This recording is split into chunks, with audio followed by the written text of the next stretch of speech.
Okay, selamat petang kepada semua penonton live stream untuk SSM siri ketiga bagi tahun 2021. Bagi yang akan menonton, yang yang baru menonton, boleh komen dekat ruangan komen di bawah. Boleh nyatakan anda daripada mana. So that we are noticed you guys are with us today, this evening. So today I'm with Tuan Roslan, Tuan moderator kita, iaitu juga merupakan Esko Majlis Akad Kebangsaan dan juga merupakan Perkeso. Tuan Roslan berkhidmat di Perkeso, right? Ya. Okay, how are you today, Tuan Roslan? Yes, fine, thank you. Saya bertugas hari ini di pejabat dan yalah musim-musim PKP ni seminggu ni saya ditugaskan untuk bekerja di office lah. Stay safe, Tuan Roslan. Stay safe. Terima kasih. So perjalanan ke KL, adakah ada roadblock ke macam mana? Ya, saya tinggal di Putrajaya. Sepanjang perjalanan memang nasib saya baiklah, pergi dan balik tidak ada rintangan, halangan sekatan jalan raya. Syukur Tuhan. Okay. So bagi yang menonton hari ni, bagi yang baru menonton untuk SSM, terima kasih untuk menonton SSM siri ketiga bagi tahun 2021. Jangan lupa komen dekat ruangan bawah so that we are notice you guys are with us today dengan tajuk yang menarik hari ini. Dan bersama kita hari ini panel jemputan daripada Majlis Akad Kebangsaan ini, orangnya yang dikenali juga dalam dunia psikologi. Nanti kita akan perkenalkan ya. Nanti kita akan masukkan dia dalam konti bersama-sama kita pada petang ini. So bagi yang sekarang ni yang work from home, jangan lupa kita bekerja dengan penuh berintegriti walaupun kita diberi ruang untuk bekerja di rumah, tapi kita kena lakukan tugasan-tugasan yang diberikan oleh kita punya superior kepada kita. Jangan anggap tu peluang untuk kita untuk tidak melakukan kerja. Setuju. Kita bimbang ada yang work from home dia balik kampung, itu yang bahaya tu. Dia pulang balik kampung. Ya, bagi yang ada sekarang ni berada di sekitar wilayah persekutuan, tolong jangan, kalau tiada keperluan untuk keluar daripada rumah, jangan keluar. Keluar hanya bila perlu saja untuk membeli barang ataupun apa-apa sahaja. Tapi kalau untuk tujuan lepak-lepak, tolong tangguhkan dulu niat tuan-tuan dan puan-puan. So kita sama-sama bantu kerajaan untuk leraikan COVID-19 ini, putuskan jaringan COVID-19 ini.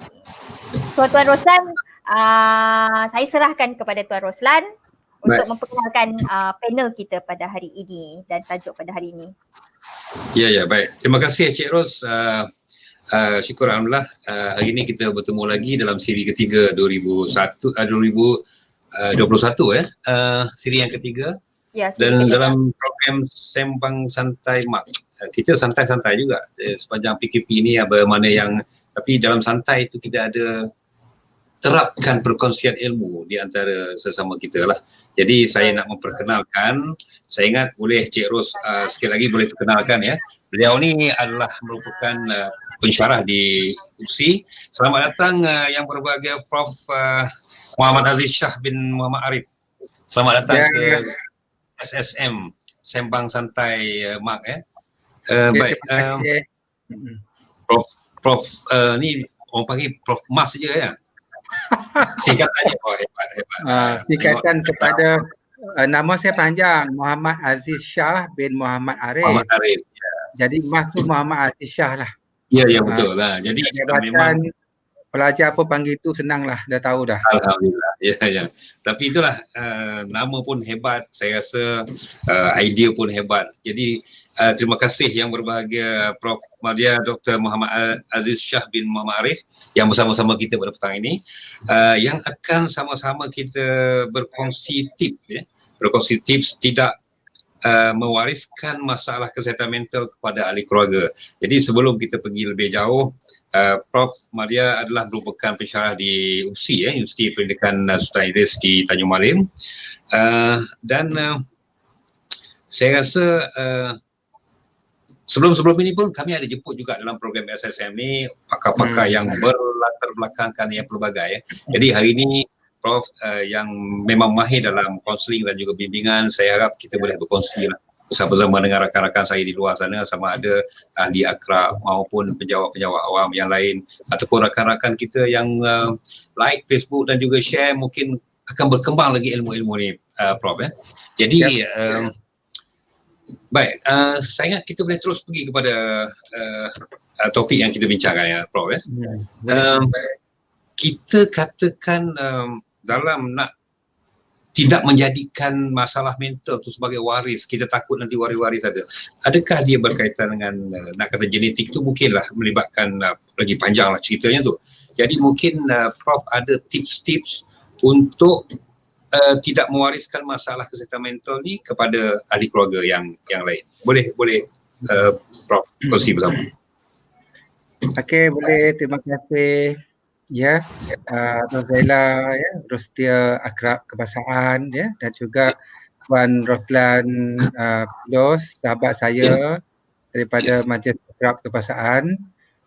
Pada hari ini saya Prof Mas Muhammad Aziz Shah Muhammad Arif akan berkongsi, kita telah sediakan 9 tips bagaimana ingin membantu individu yang ada masalah kesihatan mental agar tidak mewariskan masalah kesihatan mental mereka kepada individu lain, terutama dalam ahli-ahli keluarga yang kita sayangi.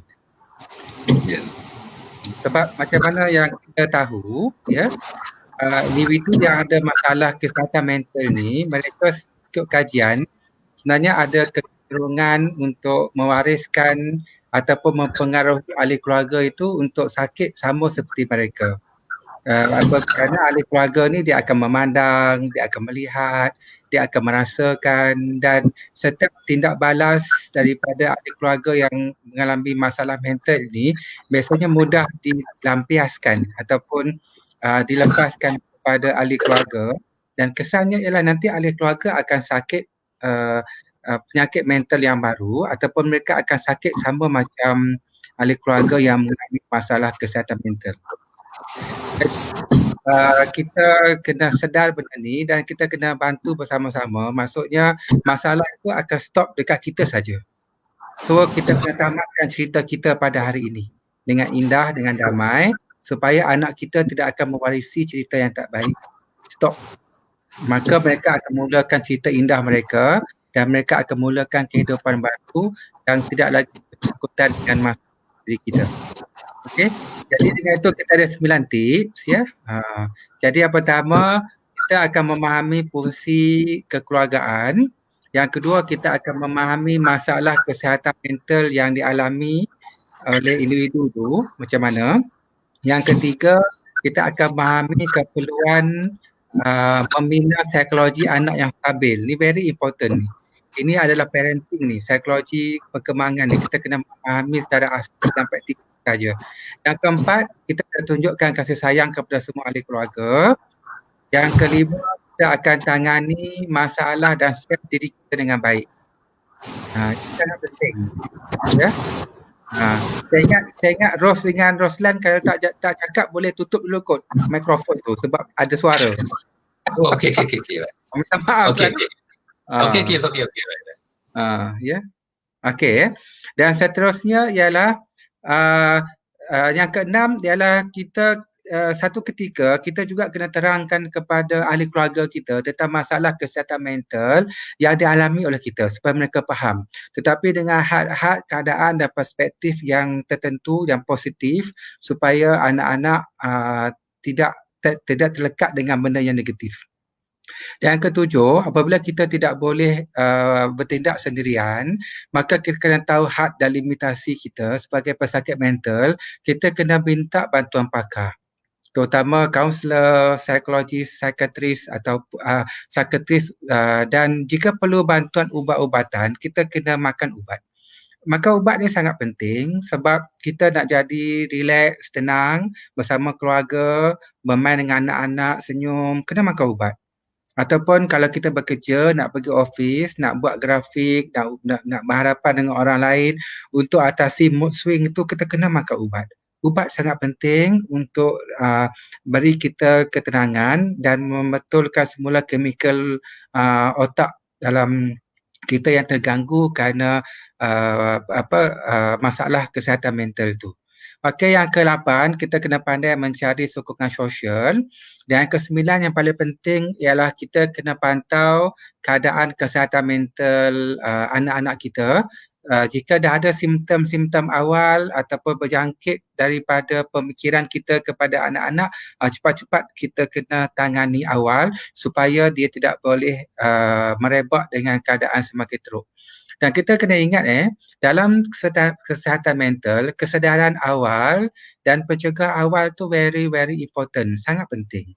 Banyak masalah dan kemalangan jiwa boleh diatasi jika kita sedar dan membuat pencegahan awal.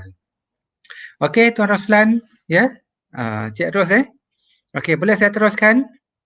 Boleh doktor. Sure doktor.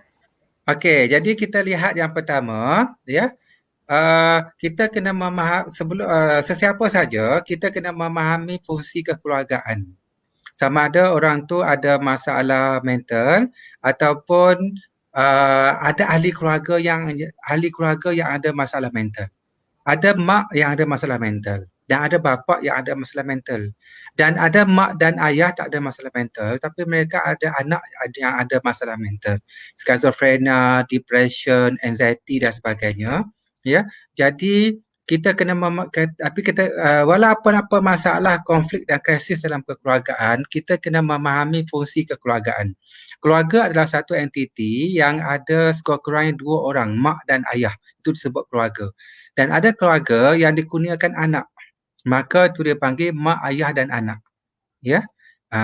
Tapi kalau tak ada anak pun, 2 orang pun suami isteri pun dah keluarga. Dan jika tak ada anak, dia boleh ambil anak angkat. Maka kekeluargaan ni dia tidak semestinya ada pertalian darah.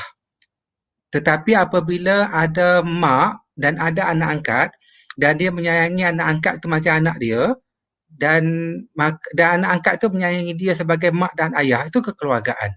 Jadi maksudnya ialah kekeluargaan itu adalah rules ataupun peranan yang kita mainkan. Sebab itu peranan ayah adalah untuk menjaga memelihara ahli keluarga dan peranan ibu pula untuk menjaga anak kekeluargaan dengan penuh kasih sayang, dan peranan anak pula untuk menceriakan keluarga, untuk bersama dalam kekeluargaan sebagai satu keluarga yang rapat. Sama ada pertalian darah ataupun tak, tetapi ada peranan rasa kasih sayang mak, ayah, anak, adik, abang tu. Itu dipanggil kekeluargaan. Oleh itu, masing-masing ahli keluarga kena main peranan masing-masing. Maksudnya, bila ada mak, ayah, adik, abang, kakak dan sebagainya, itu dipanggil individu signifikan. Individu signifikan. Individu signifikan ni adalah individu yang sangat penting. Yang sangat-sangat penting. Sebab itu, jika kita pergi kat luar, kulit kita hitam, ada kawan-kawan kita, wah kulit kau hitam. Ya, tak semua kawan kau hitam. So no problem. Itu biasa, itu stres biasa dalam kehidupan. Tetapi bila dia balik rumah, mak dia tak boleh cakap dia hitam. Mak dia tak boleh cakap dia hitam. Maksudnya orang lain boleh kutuk kita, boleh hina kita, boleh dera kita, tapi mak ayah tak boleh. Kerana jika berlaku tindakan emosi ini, lekatannya, emosinya sangat mendalam kerana kita individu signifikan. Sebab itu individu signifikan kena sentiasa menyokong dengan kasih sayang, bantu-membantu, dan dia macam ibu ayam tu, macam ibu ayam kan. Ya, jadi ayam ni pergi keluar kan, nak cari makanan cacing kan. Tiba-tiba ada buruh lang, masa saya kecil-kecil lah ada buruh lang. Jadi saya pernah nampak buruh lang tu. Jadi anak ayam ni semua lari duduk bawah kepak mak ayam tu.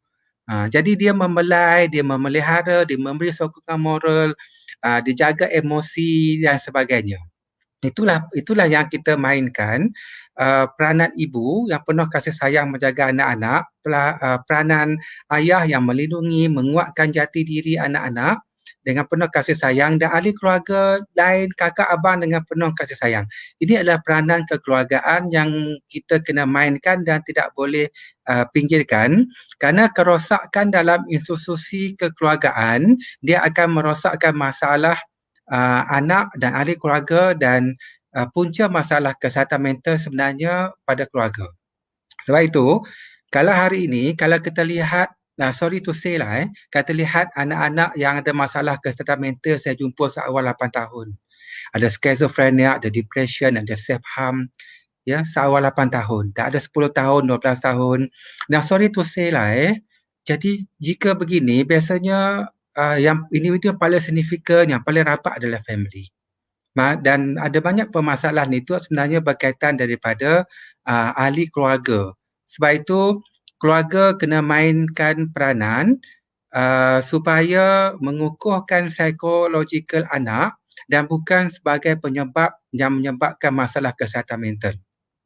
Sebab itu daripada pemerhatian dan kajian yang saya jalankan, saya berjangkakan bahawa masalah kesihatan mental kita, depression, anxiety, schizophrenia, bipolar dan sebagainya akan makin meningkat daripada tahun ke tahun.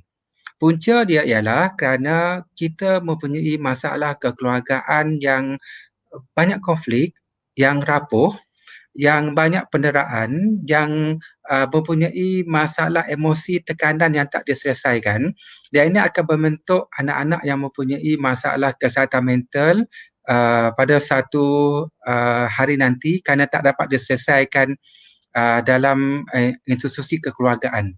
Sebab tu saya melihat antara kaedah yang paling penting untuk menangani, mengurangkan masalah kesihatan mental ialah kita kena balik kepada parenting. Iaitu ibu bapa kena sedar bagaimana aspek kekuatan psikologikal anak terbentuk dalam kekeluargaan untuk menghadapi dunia dia yang sebenarnya. Okey, jelas Okey.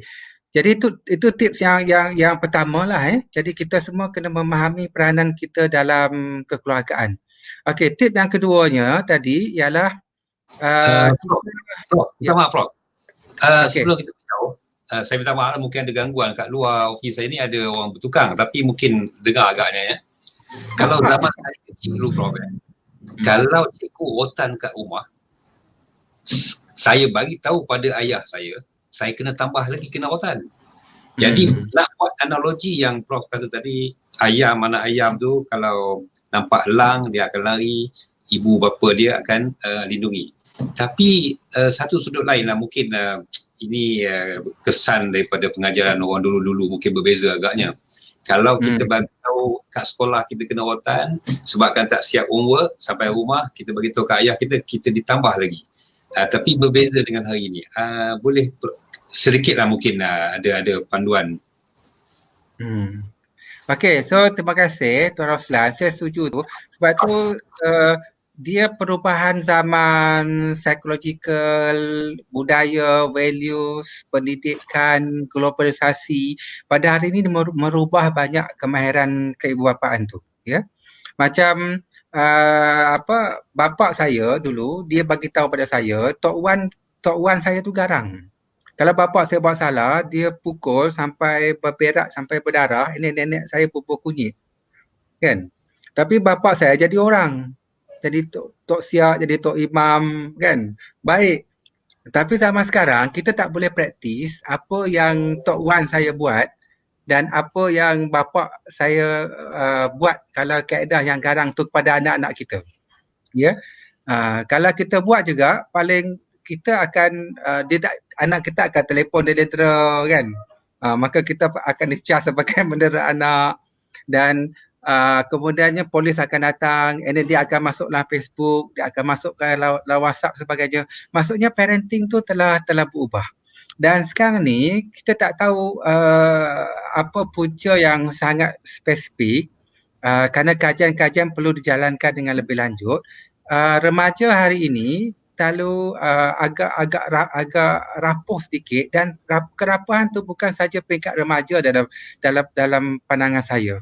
Termasuk golongan ibu-ibu, bapa-bapa, pekerja-pekerja termasuk remaja, jiwa mereka agak tak apa-apa kuat di segi ketahanan dan puncanya pendapat saya ialah kerana awal kanak-kanak dan remaja yang tak menyeronokkan. Dan ini adalah puncanya kita kena kuatkan psychological waktu itu, ya. Jadi maksudnya Tuan Roslan, kaedah pendidikan yang zaman datuk nenek kita dulu tak sesuai lagi pada zaman ni. Sebab tu saya percaya zaman ni kita kena balik kepada kasih sayang, kepada love, ya. Kita kena penuh dengan kebijaksanaan, kecerdikan. Orang dulu dia pukul anak dia, dia pukul anak dia duduk kat rumah juga. Kan? Orang sekarang pukul anak, petang lah dah lari. Jadi trend tu dah berbeza. Okey, so kita dah pergi tip yang pertama, itu kita kena memahami fungsi kekeluargaan. Jadi tip yang kedua itu, individu yang ada masalah mental dalam keluarga ini, dia kena memahami masalah mental dia sendiri. Ya, contohnya kalau individu tu ada masalah OCD, ya. OCD ni obsessive compulsive disorder ni, dia sangat teliti, sangat teratur, mementingkan Perfectionist. dia tak boleh melihat benda yang tak tersusun dan sebagainya, ya. Jadi kalau dan dia ada satu desakan pemikiran untuk kemas, pastikan sama, bersih, cuci, kan. Dan dia kena laku dengan perbuatan dia. Kalau tak laku dengan perbuatan dia tu, dia resah, gelisah, dia rasa nak marah, dia tertekan, dia tak boleh tok diam. Jadi dia kena buat juga. Itu yang dia vacuum rumah tengah malam, dia tengok sawang-sawang tu dia akan bersihkan sampai badan dia letih. Dan kalau benda tu kotor, dia akan bawa cadar dia sendiri. Dia tak nak share bilik air dia dengan orang lain. So cawan pinggan dibasuh berkali-kali dan disusun dengan bentuk, warna, color yang sama dan sebagainya. Dan dia akan cepat marah kalau melihat kesepahan. Maksudnya mungkin mak dan ayah ni ada ciri OCD. Okey, bila dia ada itu, jadi apa dia buat? Maka dia akan pastikan selalunya anak-anak dia mengikuti apa kehendak pemikiran dia yang OCD tu. Jadi bila anak dia balik, buka kasut sekolah, dia kata buka soket betul-betul, lipat, letak dalam kasut, kemas-kemas, susun kasut. Kalau tak dia marah. Kalau barang sepah dia mencuri, ini kenapa sepah, sapu bersih, ini tak sama color. Lepas tu kalau basuh pinggan pula susun bagi sama-sama. Dan jika katil pula tarik bagi tegang-tegang sama-sama, dia buat hari-hari dengan tekanan. Memberi tekanan pada anak, dan tekanan yang paling kuat itu dia bukan pukul. Tekanan banyak tu ialah tekanan emosi, kata-kata, tekanan perasaan tu. Jadi lama-lama akhirnya tanpa dia sedar, anak dia akan dapat OCD. Anak dia dapat OCD sama macam dia. Inilah cara OCD diturunkan, iaitu melalui pemikiran, melalui kata-kata, melalui perbuatan, melalui ketegasan kita. Sebab tu saya pergi satu kursus dulu, saya buat di Pahang untuk kaunselor. Saya ingat lagi ada satu kaunselor tu jumpa saya. Dia kata, Prof, bila Prof ada cerita ini tentang OCD, tentang ni saya baru faham. Dan sekarang ni saya baru sedar. Saya memang marah anak saya susun kasut, kemas, buat dan sebagainya. Sekarang ni saya baru sedar. Anak saya ada OCD sama macam saya. Dan anak saya tu lelaki, umur baru 12 tahun. Okay, kita nampak so macam mana OCD diwariskan kepada ahli keluarga melalui kita yang sangat tegas dan rigid, kita turunkan kepada ahli keluarga kita. Sebab tu kalau teknik paling mudah, secara contohnya jika dia sedar saya ada OCD, maka saya tak boleh lihat barang bersepah, anak saya main-mainan banyak dan sebagainya. Tapi saya faham budak-budak dia memang kerja dia menyepahkan barang. Dia memang main sepah. Itu memang kreativiti. Dia conteng color tu tinggal sini, kan. Jadi itu adalah zaman dia. Biar dia bersepah, biar dia main. Jadi kalau saya rasa tak selesa, saya duduk, okey Amin, Ina, mari tolong mama kemaskan barang sama-sama. Dikemas barang sama-sama, ya. Lepas tu sepah lagi. Okey dia biar, okey mari kemas barang sama-sama. Masa kemas tu air mata dia menitik. Tapi dia kawal sebab dia tak nak kemarahan dia, ketegasan itu menyebabkan anak dia dapat OCD. Sebab itu zaman dia. Ya, begitu juga dengan individu yang ada masalah anxiety, ya. Mak yang ada masalah anxiety ni ataupun kebimbangan melampau ni, dia suka fikir benda-benda silam, benda-benda yang menakutkan, kemudian tangan dia pun shaking, jantung dia pun berdebar-debar, lepas tu nafas dia boleh sesak, dan orang anxiety ni dia takut mati. Berbeza dengan orang depression. Orang depression, kemurungan ni dia nak mati sangat-sangat. Sampai makan ubat banyak-banyak, teringin nak mati. So kerana tak tahan dia pergi pada pembunuhan diri. Orang anxiety ni dia takut mati. Dengar cerita kematian kawan saya anxiety, dia engineer. Dia nampak van jenazah lalu badan dia menggeletar. Hanya mematikan van ijazah kerana orang anxiety ni biasanya jadi trigger kepada kematian. Jadi jika ibu, ayah, abang yang ada anxiety, maka apa yang dia buat selalunya, dia akan beritahu pada anak dia. Dia kata, mak takutnya nanti apa berlaku mati, ini risaunya, ini apa nak berlaku ni, lepas ni pula apa pula orang kata, apa pula orang berlaku, apa nak jadi, risau itu, risau ini. Jadi dia ceritakan tu pada siapa? Yang paling mudah. Dia akan ceritakan pada anak dia, perempuan dia, mungkin rapat dengan dia, cerita pada kakak dia, abang dia. Dan benda tu bukan berlaku 1 hari, 2 hari. Dia berlaku berhari-hari, berbulan-bulan, berminggu-minggu, bertahun-tahun. Dan akhirnya tanpa dia sedar dan tak sedar, anak dia akan dapat anxiety sama macam dia. Itu ketakutan, kebimbangan, tangan menggeletar, shaking, dada berdebar-debar dan boleh pergi sesak nafas. Itu apabila anxiety bagi kepada panic attack. Ya. Okey, sebab itu kita kena kawal dan dengan beberapa teknik yang akan saya beri nanti supaya benda ni supaya anak-anak kita terutama yang peringkat pembesaran level kanak-kanak dan remaja itu menikmati hidup mereka tanpa mereka masuk dalam cerita kita. So biar mereka menikmati cerita mereka sendiri dengan penuh keseronokan, kenikmatan tanpa ketakutan, kebimbangan dalam cerita kita. Itu cerita kita. So cerita kita biar kita alami sendiri.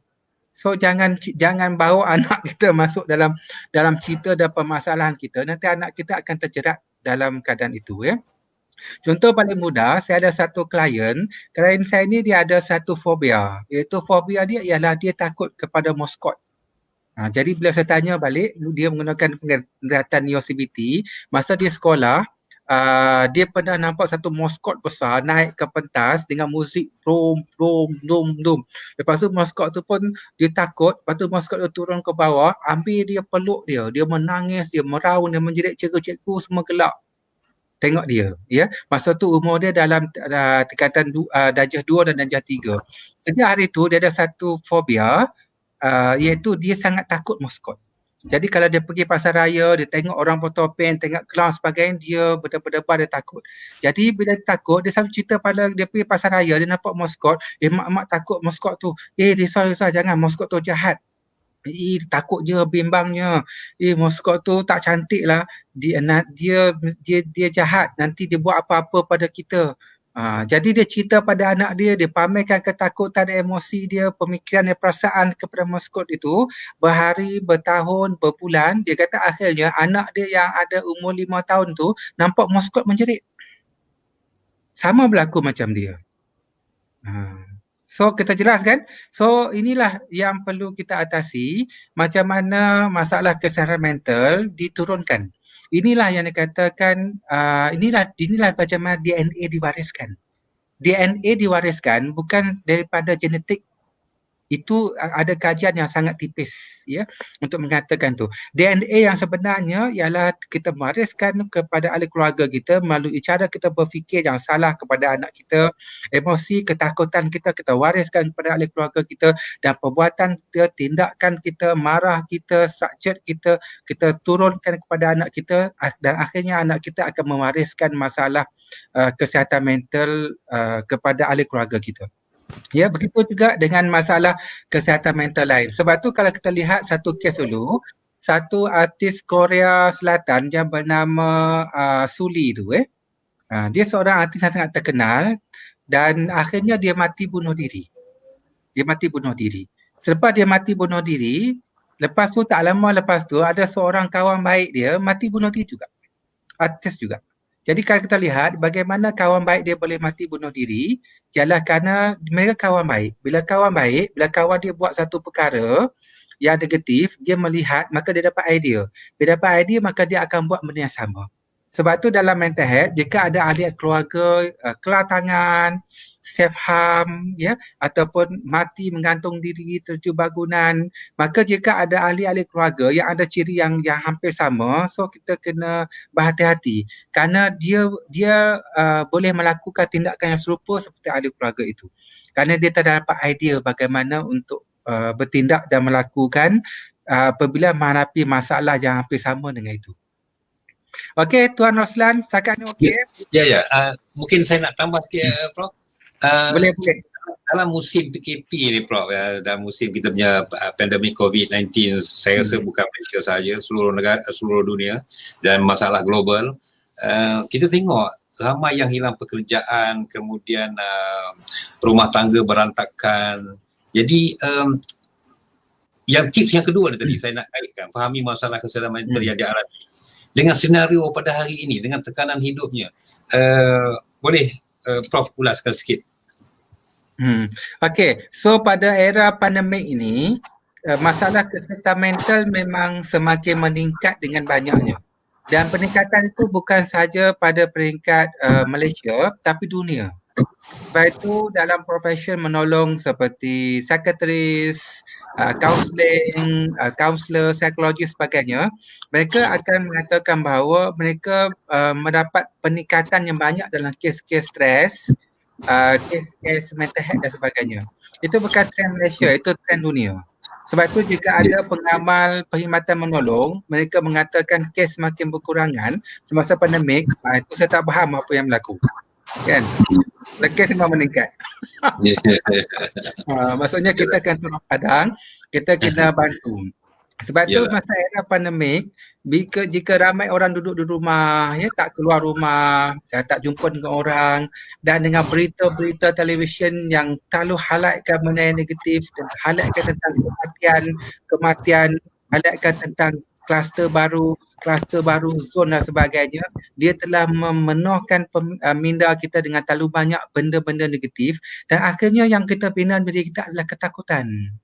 Dan akhirnya ketakutan tu akan menyebabkan kita takut dengan diri kita sendiri, takut nak keluar rumah, takut dengan orang luar, takut dengan suasana tak selamat, dan OCD pun akan meningkat, terlalu lap, sikit-sikit sanitizer tangan, cuci tangan. Dan saya ada satu kawan, dia satu pensyarah di sebuah institusi pengajian. Kerana terlalu takut kepada PKP pertama yang 3 bulan yang tahun lepas tu, ya, dan dia pula ada sejarah ahli keluarga yang suspek, dan akhirnya dia sangat takut. Sesiapa saya datang ke rumahnya dia takut. Dan ketakutan tu, dan satu sifat dia ialah dia hari-hari dia akan lihat berapa statistik kes. Dia akan lihat berapa kematian. Dan dia akan tunggu secara langsung kes tu. Jadi benda tu bukan berlaku sehari, 2 hari, sebulan, 2 bulan. Dia berlaku berhari-hari, berbulan-bulan, dan akhirnya dia mendapat satu perasaan anxiety, traumatik, dan dia mendapat masalah sosiofobia. Sosiofobia ialah dia tidak boleh keluar rumah. Dia hanya duduk di rumah. Dia keluar di rumah walaupun di ruang tamu saja, di laman rumah, jantung dia berdebar-debar, tangan dia shaking. Masa saya buat kursus, saya panggil dia datang, dia pergi, dia tengok, dia kata student tak pakai mask, tangan dia berdebar-debar, tangan dia shaking, jantung dia berdebar, dia balik rumah. Maka dia tak datang, dan akhirnya dia ada masalah untuk mengajar dalam kelas kerana dia ada satu penyakit kesihatan mental iaitu dipanggil sosiofobia. Itu takut dengan orang ramai dan takut dalam kelompok yang ramai, dan ketakutan ini adalah luar biasa di mana jika terlalu takut itu sampai dia boleh sesak nafas dan dia boleh panik dan dia boleh pingsan kerana ketakutan. Berpunca dia ialah ketakutan kepada virus yang dibina dalam pemikiran. Okey, jelas Dan bila dia tak memahami benda ni nanti, dia akan bagi tahu anak dia, bagi tahu ahli keluarga dia, nanti anak dia akan bermasalah macam dia. Sebenarnya pandemik ini, masalah ini satu hari nanti dia akan hilang. Mungkin lagi 6 bulan, lagi setahun dia akan hilang, manusia akan kembali kepada biasa, normal. Tetapi jika dia ada masalah kesihatan mental kerana pandemik ini, maka masalah tu mungkin tak hilang. mungkin akan kekal 10 tahun, 20 tahun atau seumur hidup dia nanti. Sebab itu yang paling penting ialah penjagaan kesihatan mental kita berbanding dengan masalah pandemik virus ini dan sebagainya yang telah menyebabkan ramai orang mengalami masalah kesihatan mental. Okey, boleh Boleh doktor. Ada soalan daripada seorang kita punya penonton daripada Puan Nurul Laim namanya. Prof, dia cakap saya teringat anak saya dalam usia 1 tahun, dia takut pada maskot. Setahu saya, kami tak pernah takutkan dia dengan maskot. Adakah dia akan takut sehingga besar? Okey, Puan Nurul Laim ini adalah berlaku lekatan dalam anak yang umur 1 tahun tu. Maksudnya dia mungkin pernah melihat maskot. Maskot tu mungkin mata besar, kadang menakutkan pandang dia ataupun dengan muzik dan dia takut. Dan waktu tu dia rasa tak selamat dan dia ada sadar pemikiran ni maskot ini menakutkan, maskot ini akan mengancam dia. Dan waktu ini mak ayah dia kena structurekan balik pemikiran anak tu. Yang pertama ialah jangan terus menakut-nakutkan dia. Nanti dia akan kekal dalam pemikiran tu. Tetapi cuba didik anak tu bahawa maskot ini tidak menakutkan. Ya. Ambil maskot, mak dia peluk, mak dia tunjuk, ini maskot ni sayang, baik. Dia suka menghiburkan kita. Lepas tu mak ayah pula pergi jumpa maskot, ambil belon, ya, lepas tu ambil gambar dengan maskot. Dan lama dia akan dapat experience baru untuk menghilangkan perasaan takut kepada maskot itu. Sebab itu maksudnya, saya masuk tips yang ketiga tadi, iaitu kita kena memahami tahap perkembangan psikologikal anak untuk menjadikan anak kita kuat psikologikal. Ini sangat penting. Ini sangat penting. Kita kena memahami keperluan membina psikologikal anak. Berdasarkan Freudian psychoanalysis dan berdasarkan neo-CBT, cognitive behavior therapy, perkembangan anak yang paling kritikal, paling penting sekali adalah pada berumur 2 hingga 7 tahun.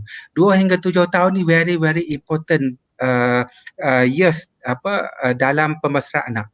Ya, yang kedua ialah semasa 7 hingga 14 tahun. Ya. Okey. Kenapa 2 hingga 14 tahun? Kerana 2 hingga 14 tahun itu anak ini dia ada emosi yang sangat rapat dengan mak ayah dia. Masa ini dia tak ada orang lain dalam hidup dia. Yang dia ada adalah mak, ayah, sayang dia, peluk dia, apa-apa dia akan pergi pada mak, ayah, adik. 2 hingga 7 tahun.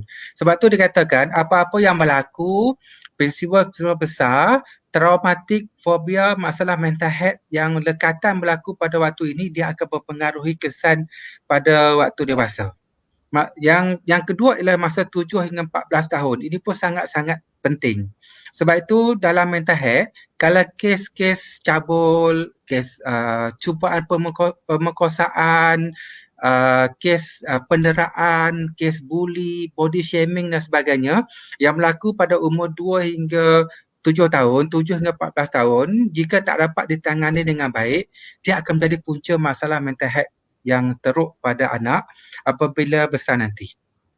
Dan apabila anak tu berumur lebih daripada 14 tahun, 14 hingga 21 tahun, tetap ada pengaruh individu signifikan dalam sosialisasi dan psikologi dia, tapi tak berapa kuat pengaruh individu signifikan. Sebab apa? Sebab lepas umur 14 tahun ni, dia dah ada kawan. Kan, dia dah ada geng sendiri. Ya, dia dah ada grup sendiri. Jadi pengaruh individu signifikan ni ada tapi tak berapa kuat. Okey. Jadi kita kena faham, sebab tu kalau pengalaman saya, kalau kita tanya pada orang yang pernah ada fobia, takut kucing, takut gelap, takut tempat tinggi, takut orang yang tak kenal, tanya soalan simple je. Apa yang berlaku pada awak yang masih awak ingat? Dia akan kata, masa saya umur, dulu masa saya kecil, contoh saya takut gelap. Masa kecil-kecil saya ingat lagi, saya pernah dikurung dalam store gelap oleh mak saya. Mak saya marah pada saya, dia kurung saya dalam bilik gelap. Saya buka, tutup mata sama saja. Lepas tu sampai sekarang ni saya takut gelap. Kalau gelap, dada saya berdepar-depar, nafas saya sesak. Okey, waktu tu umur awak berapa tahun? Umur saya ingat dalam darjah saya tadika dalam umur 5-6 tahun.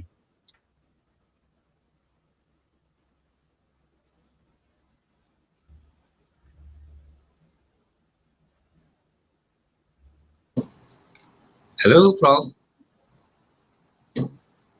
Line clear ke? Line Cik Ros? ada masalah teknikal daripada Dr. Aziz. Bentar. Prof. Dia network. Ha, Okey. okey. Okay, try kembali. Okey, sebab itu pada waktu ini, pada waktu 2 hingga 7 tahun, 7 hingga 14 tahun tu, masa tu hubungan anak dengan mak kena akrab. Mak dan ayah dia kena rapat. Yang ada adalah kasih sayang dan keakraban emosi tu. Emotional tu, attachment tu kena kuat. Sebab tu jika mak dan ayah berjaya membina keakraban emosi yang kuat tu, biasanya anak dia ada satu ciri. Ciri dia panggil dia merap sikit. Merap sikit, contohnya saya sikit mak kan, sikit nak peluk, saya sikit manja. That is normal. Sebab itu tandakan keakraban emosi itu wujud. Dan dalam psikologi dikatakan satu hari nanti bila anak tu dah besar, mak ayah dah tua, umur 60, 70, 80 tahun, dan anak dah besar, bagaimana anak itu akan jaga mak dia? Nak tak pergi kat mak dia, mak sakit, sian kat mak, sikat mak, air mata meleleh, suap mak makan, ya. Lepas tu mandikan mak dengan penuh kasih sayang, dengan penuh rasa. Jadi macam mana benda tu akan datang, macam mana dia akan buat dengan rasa, dengan kasih sayang tu bergantung kepada attachment, hubungan dia dengan mak ayah dia semasa umur 2 hingga 7 tahun, 7 hingga 14 tahun tu. Maksudnya dalam fikiran dia ada banyak memori, kasih sayang, keindahan, emosi yang rapat. Itu yang datang balik bila dia dewasa nanti. Sebab itu tugas mak ayah adalah membina hubungan emosi yang rapat, pembinaan psikologikal yang rapat. Okey, ada satu masalah mental health dikongsi oleh satu practitioner kita. Seorang anak ni dapat masalah mental, ya, di universiti. Dia dapat schizophrenia, ya, dia ada depression, ya. Jadi bila tanya balik kenapa dia, apa punca dia dapat depression tu, rupanya dapat depression tu kerana body shaming. Dan yang serius itu, dia dapat body shaming itu bukan daripada kawan-kawan sekolah, bukan pada orang lain. Dia dapat body shaming itu daripada mak ayah dia sendiri. Mak dia ni suka kutuk dia, ya. Dia tengah-tengah makan, kau ni asyik makan, badan kau gemuk, kau tahu tak badan kau gemuk kenempel, kau tahu tak badan kau gemuk kenempel buruk, salah siapa nak kahwin dengan kau nanti, dah lah gemuk, buruk pula tu.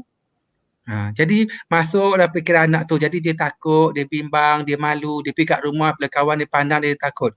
Sebab tu saya kata, orang lain boleh kata kita gemuk, orang lain mungkin boleh kutuk kita, mak ayah tak boleh. Sebab mak ayah adalah individu yang very very special, dia adalah individu signifikan. Sebab tu bila anak ini pergi keluar, ya, dia pergi keluar, dia main dengan kawan-kawan dia, kemudian kawan-kawan dia bergaduh dengan dia, tak nak kawan dengan dia. Dia kata, tak nak kawan dengan kau, dia pun menangis. Menangis balik rumah jumpa mak dia, mak sedih, semua orang tak nak kawan dengan saya, semua orang kata saya hitam. Masa tu mak ayah dia akan mainkan peranan dia. Mana pula akak, inilah anak mak yang paling cantik, inilah anak ayah yang paling comel. Mai duduk dengan mak peluk, tak apa. Walaupun orang tak kawan dengan adik, tapi mak kawan adik. Mak adik paling special untuk mak. Tak apa, nanti mak buat kuih, besok bagi kawan-kawan. Jadi maksudnya perasaan emosi yang negatif itu distrukturkan semula, di-cover semula, dibetulkan semula, dipositifkan semula oleh individu signifikan. Itulah peranan individu signifikan. Itulah tugas kita. Itulah dipanggil kekeluargaan. Itulah panggil mak ayah, melindungi dan membetulkan, mengukuhkan psikologikal.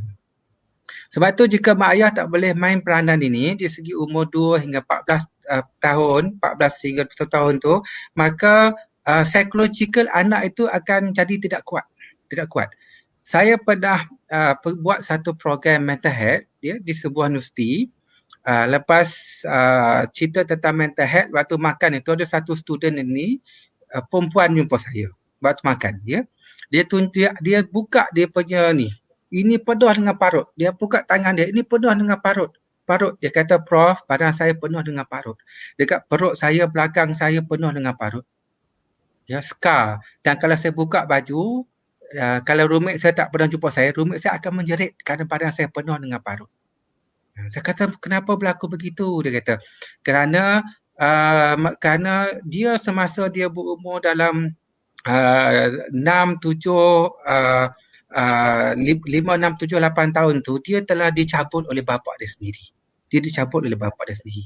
Ya, bapa dia bagi coklat, bagi sweet, cium bapa sikit, bapa dia cium. Lepas tu bapa dia cium dia balik, bapa cium mulut dia, bapa cium dada dia sebagainya, ya. Lepas tu nak lagi coklat bagi ni, bapa dia sendiri cabul dia. Tapi masa umur 6, 7, 8, 9 tahun tu dia tak faham apa yang berlaku, dia tak faham. Dia hanya membiarkan. Tapi bila dia masuk dalam 10, 11, 12 tahun tu baru dia tahu, dia faham apa yang berlaku pada tu. Dah satu percabulan. Dia dah faham situasi tu. Dia dah tak berterima keadaan tu. Ya, dan akhirnya tapi dipaksa juga. Dan akhirnya dia tak boleh tahan lagi. Maka masa umur dia 11, 12 tahun tu, dia ambil gunting dan dia ambil pisau, dia siap kulit dia. Dia gunting kulit dia. Ya, dan akhirnya dia mendapat kes mental health yang teruk. So dia dapat lebih daripada 6 jenis masalah kesihatan mental. Dia ada depression, dia ada anxiety, dia ada schizophrenia, dia ada masalah bipolar, dia ada split personality dan sebagainya.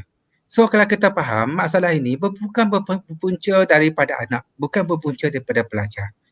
Tapi dia adalah mangsa keadaan, mangsa kerosakan kepada sebuah kekeluargaan, dan dia dapat sakit dan dia menderita di atas bukan dosa dia sendiri.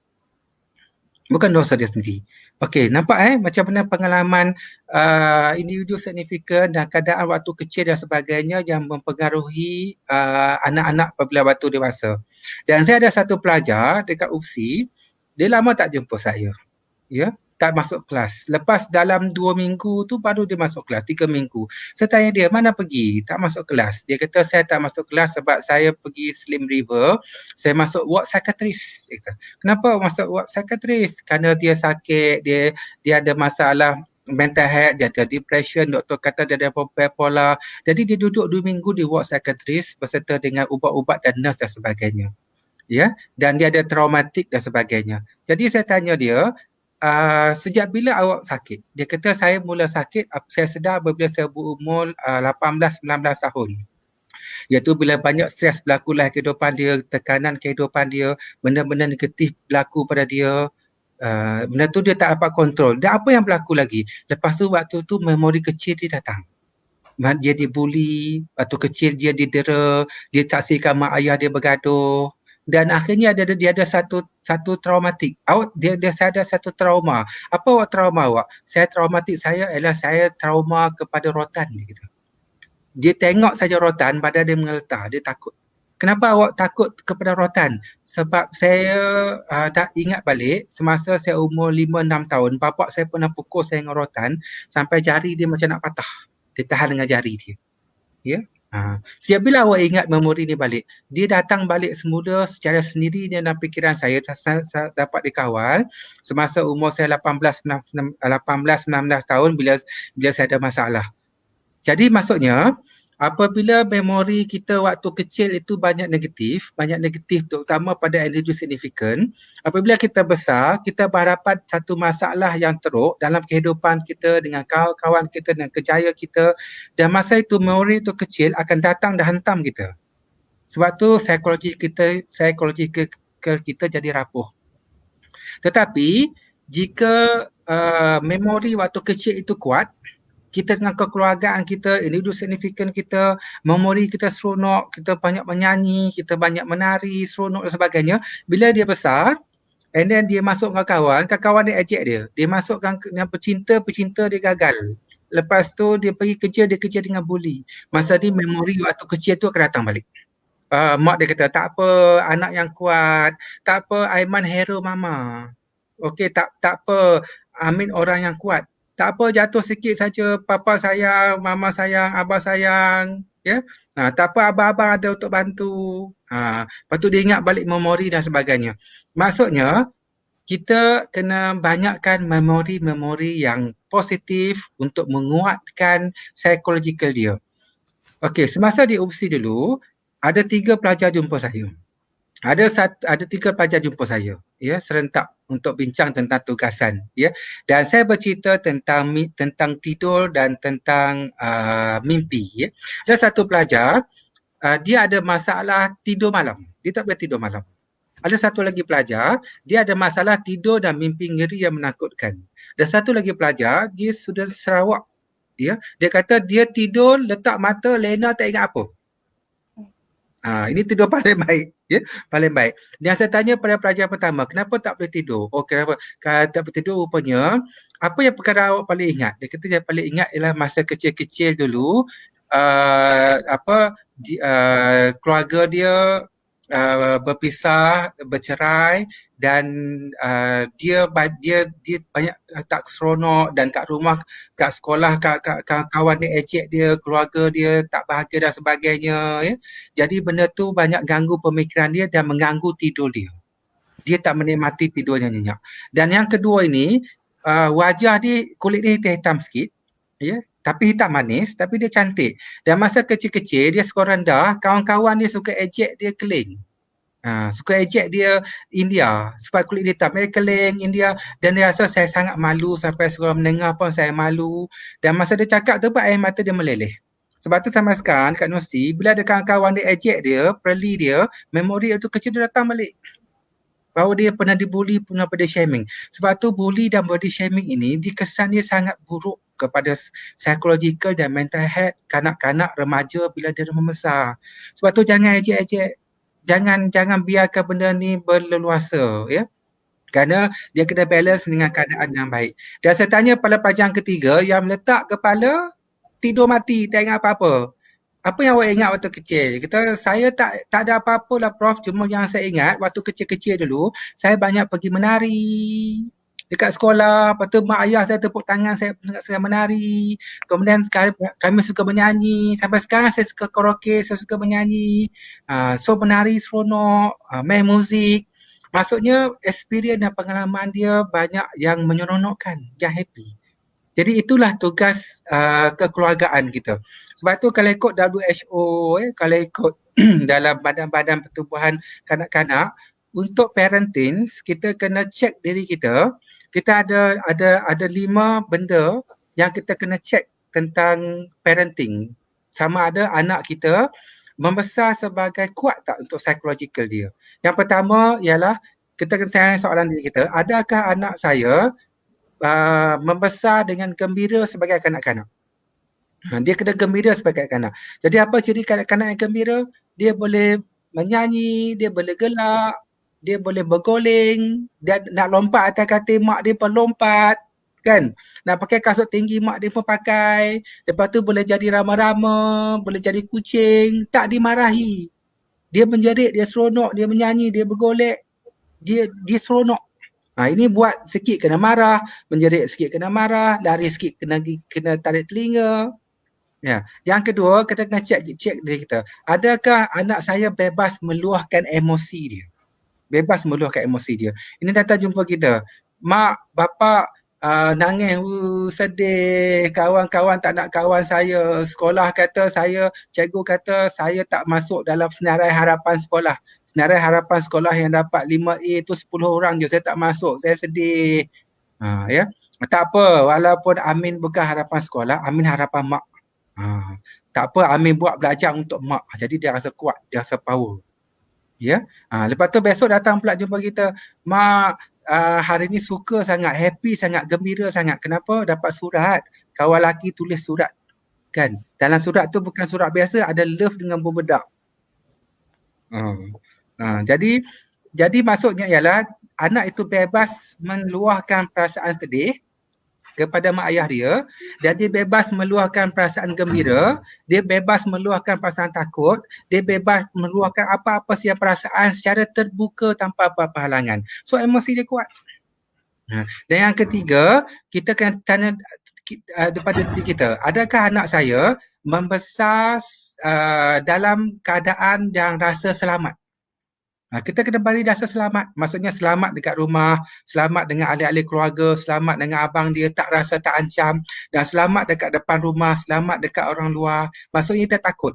Sebab tu tak boleh takutkan anak-anak, takutkan hantu, takutkan saka, kemudian jangan keluar rumah, nanti kena colek, lepas kena colek baru tangkap adik, lepas tu dia pergi adik, dia belah perut adik, lepas tu dia ambil organ, dia jual. Dia budak tu takut nak keluar rumah, tengok orang pun takut, tak boleh. Ya, kita kena bagi dia ada perasaan selamat. Mungkin ada orang jahat, jadi kalau ada orang jahat, jerit, hati-hati. Tapi orang baik lebih ramai orang jahat. Dia kena happy, dia kena seronok, dia kena bebas, dia kena menikmati hidup dia dan dunia dia. Yang ketiga, anak-anak mesti mendapat hak pelajaran yang mencukupi mengikut level dia. Dan yang ketiga, yang kelima, dia mesti mendapat keperluan asas, makan, minum dan sebagainya. So, ini adalah asas kepada memahami keperluan psikologikal anak, kerana bila dia positif, dia memenuhi, dia ada emosi, dia ada kasih sayang, maka psikologikal dia kuat. Psikologikal yang kuat inilah akan jadi bekalan dia bila dewasa nanti, berbanding dengan anak-anak yang banyak kesedihan, menyaksikan banyak perkara negatif, dimarah, penderaan dan sebagainya, maka psikologi dia tak kuat. Maka dia besar nanti, dia gagal berhadapan dengan cabaran hidup dia sebab memori itu akan datang balik pada dia. Sebab tu tugas kita, mak ayah, kuatkan psikologi ke anak dengan memperbanyakkan memori-memori yang indah. Kerana kita tak perlu sediakan memori keadaan yang negatif. Dia akan jumpai dan dia akan hadapi sendirilah kehidupan dia. Kejayaan dia, cita-cita dia, kawan-kawan dia, pekerjaan, percintaan, itu dia akan lalui sendiri. Tugas kita ialah menyediakan peluang dan ruang untuk mencipta kenangan dan memori indah untuk menguatkan psikologikal dia. Okey, saya rasa saya panjang lebar sini. Cik Tuan Roslan boleh jelas Jelas doktor. Ada soalan juga ni. Okey. Daripada Puan Elinor. Prof, bagaimana dengan sikap pilih bulu atau double standard boleh jadikan masalah mental? Itu ayat. Prof, bagaimana dengan sikap pilih bulu? Okey, itu tak boleh. Itu sangat bahaya. Sebab tu kalau kita faham, saya pernah membuat sesi dengan klien pelajar sekolah yang menceritakan bahawa mak dia pilih kasih. Mak dia tak sayang dia sebab dia tak apa pandai. Mak dia sayang abang dia. Mak dia tak sayang dia sebab dia tak apa cantik, kulit dia hitam. Mak dia sayang kakak dia. Anak yang mangsa pilih kasih oleh mak ayah ni, dia punya air mata tu macam air paip. Keluar laju macam air paip. Kesedihan, pembawaan hati yang luka tu sangat mendalam. Sebab tu mak ayah tak boleh pilih kasih anak. Tak boleh pilih kasih anak. Ya, dan anak yang masa pilih kasih ni dia memendam rasa kuat, dan jika anak pilih kasih ni dia akan dapatkan kesan pada anak. Yang pertama ialah antara kalangan anak-anak sendiri pun tak rapat, dia tak kuat, dia ada dendam. Emosi dia banyak tak stabil, dia marah, dia dendam. Dia kata abang dia rampas kasih sayang dia, adik dia rampas kasih sayang dia. Hubungan adik-beradik tak rapat nanti. So jangan buat pilih-pilih kasih begitu. Ya, dan yang kedua, kesan dia ialah emosi dia sendiri tak stabil. Dia rasa terpinggir, dia rasa dia tak disayangi, ya. Dan saya pun tak faham lah kenapa ada mak ayah pilih-pilih kasih anak ni, ya. Kadang-kadang pilih kasih anak ni bukan apa. Kadang-kadang mungkin masa dia melahirkan anak ini, suami dia tiba-tiba buat perangai, ada skandal dengan perempuan tu, ataupun proses yang perceraian dan sebagainya. Jadi bila anak ni lahir, dia membayangkan anak ni macam perangai suami dia. Jadi dia suka pukul anak tu, cubit anak tu. Jadi kita kena sedar benda tu tak betul. Budak ini tidak mewakili, tidak mewarisi apa-apa dosa. Dia datang daripada darah daging kita, dia sama. Dan ada pula mak ayah ni dia pilih kasih sebab budak ni pandai, budak ni tak pandai, budak ni hitam, budak ni mana, itu pun tak boleh. Dan ada juga dan sebenarnya pandai tak pandai tu kita yang fokus, kita yang bantu dia. Dan ada pula mak ayah ni dia pilih kasih sebab mungkin ada anak ni manja, datang jumpa dia, peluk dia, papa. Datang pula jumpa mak dia, mak, baring kat dia, cakap baik-baik. Dan ada pula anak ini suka cakap kasar, cepat marah, melawan dia. Jadi benda tu akan datang perasaan sayang ni lebih, sayang ni kurang. Itu adalah normal dalam kehidupan. Tetapi mak ayah tak boleh tunjuk. Kita tak boleh tunjuk. Kita kena layan semua sama. Maksudnya kalau marah A, B pun kena marah. Kalau puji A, B pun kena puji. Dan kalau beli hadiah, A ada hadiah, B pun ada hadiah, C pun ada hadiah. Maksudnya kasih sayang tu kita simpan dalam hati, tapi bila praktikal cakap buat tu kena sama. Dan ada kata kita terlihat, terlebih sayang kakak, adiknya rasa terpinggir. Okey, balas balik. Beli balik, peluk balik, luangkan masa balik, bersembang balik supaya benda tu tak meninggalkan kesan bila dewasa dan tidak jadi satu benda penyesalan kita sendiri sebab kita dah tebus balik. Banyak benda yang kita silap, selagi ada hayat, selagi ada masa, kita kena tebus. Tebus sehingga akhirnya tak ada lagi penyesalan. Dia tak ada lagi penyesalan, maksudnya kita dah lakukan yang terbaik di saat hidup kita ni. Okey, jelas? Jelas. Thank you doktor. Thank you Prof. Ada lagi soalan ni daripada Puan Rohaya SUK Perak. Prof, boleh atau tidak awareness bagi orang yang ada isu mental health dia pulih sendiri melalui kesedaran yang dia sendiri cari dan rawat? Okey, boleh ya. Boleh. So sebenarnya masalah kesihatan mental ni dia ada berbagai peringkat-peringkat ya. Sebab itu secara jujurnya bagi orang yang awal-awal ada masalah kesihatan mental yang peringkat awal tu, kalau jumpa saya dan jumpa terapis yang saya latih itu, mereka boleh sembuh dengan cepat. Mereka boleh sembuh dengan mudah. Untuk peringkat awal-awal. Sebab itu pencegahan sangat penting. Kita tahu, kita tukar pemikiran dia dan ubah pola pemikiran dia. Tetapi jika masalah kesihatan dan mereka ini tak perlu rawatan ubatan. Dan ada banyak rawatan-rawatan selain daripada ubat-ubatan untuk memulihkan. Tetapi jika masalah itu dah makin kuat dan makin serius ataupun sederhana serius, maksudnya chemical dalam otak dia telah berubah, depression, hallucination, delusion, dan dia pergi kepada biological dia, tangan dia bergetar, dada dia berdebar dan sebagainya. Maksudnya ada chemical yang tak diperlukan dalam otak. Dan dia pun dah tak boleh berfikir banyak rasional. Waktu ini kita tahu limitasi dia. Akrab, kaunselor, psikologis tahu limit dia, maka kita akan pergi hantar dia kepada psikiatris untuk dapatkan rawatan ubat-ubat. Dan siapa-siapa yang ada diagnos psikiatris untuk ambil ubat rawatan perubatan, dia kena ambil ubat ikut jadual. Dia kena ikut ubat itu betul-betul kerana untuk betulkan chemical dalam pemikiran dia supaya stabil. Dan jangan skip ubat. Kita kena makan ubat. Sebab apa? Bila kita makan ubat, delusion, hallucination, tangan kita yang mengeletar, jantung berdebar, ketakutan yang melampau, kerisauan yang tak rasional itu akan dapat dikurangkan. Maka kita akan dapat lalui hidup yang agak stabil. Ini penting sebab kita nak jadi mak ayah yang baik, kena makan ubat untuk kawal emosi, pemikiran. Kalau kita bekerja, kita kena ambil ubat. Ni kalau mood swing, kejap marah, kejap sedih, kejap menangis, kejap nampak itu, kejap nampak ini. Macam mana nak bekerja? Macam mana nak buat kerja dengan baik, nak marah dengan bos? Kan? Nanti orang pun tak suka kita, nanti macam-macam masalah berlaku. Jadi ubat kena ambil. Ubat mesti ambil. Ya? Dan doktor sendiri pun akan mengurangkan dos itu, ubat itu, secara sedikit demi sedikit berdasarkan perkembangan kita.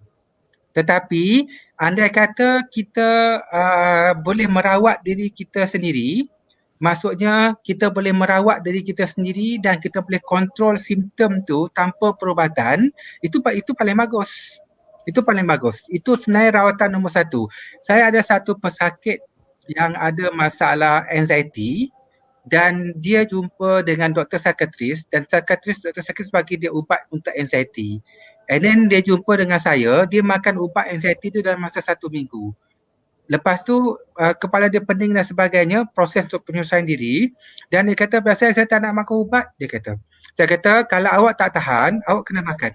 Tapi kalau awak tak tahan, kalau awak boleh tahan dan awak boleh rawat diri awak sendiri dengan pemikiran awak, dengan terapi awak sendiri, dengan lukisan, dengan aktiviti-aktiviti CBT, neo CBT dan sebagainya, maksudnya itu adalah nombor satu.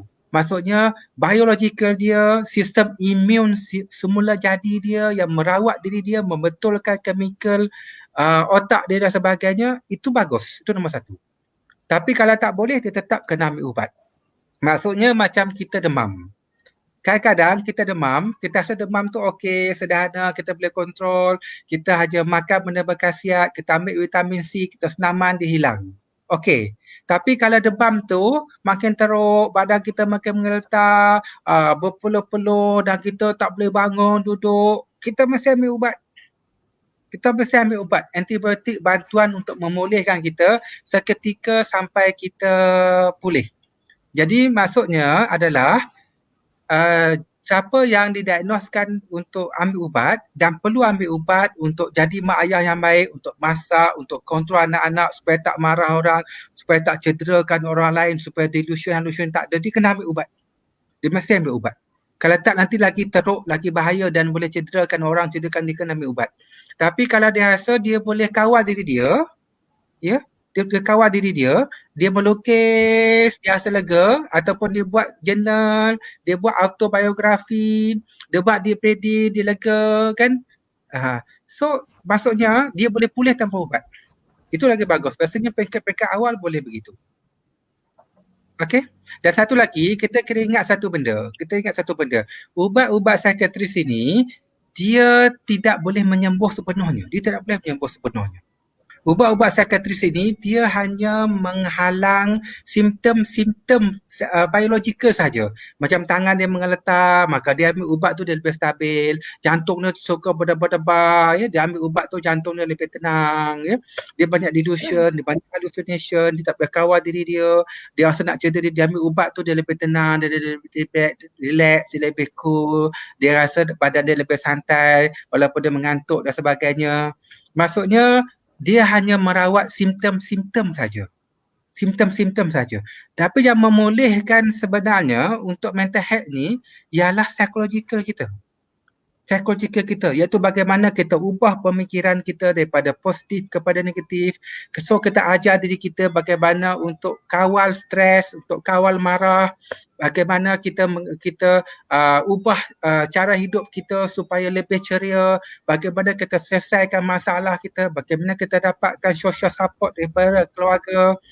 Itulah yang menyembuhkan kita. Sebab itu, rawatan psikiatris dan intervensi psikologi dan kaunseling kena jalan serentak. Sebab kita dah faham, chemical daripada otak tu datang daripada cara berfikir. Jadi, kalau dia tak ubah cara berfikir dia tak ubah dia punya pemasalah kekusutan pemikiran tu, dia makan ubat, nanti chemical keluar juga. Dia makan ubat, chemical keluar juga.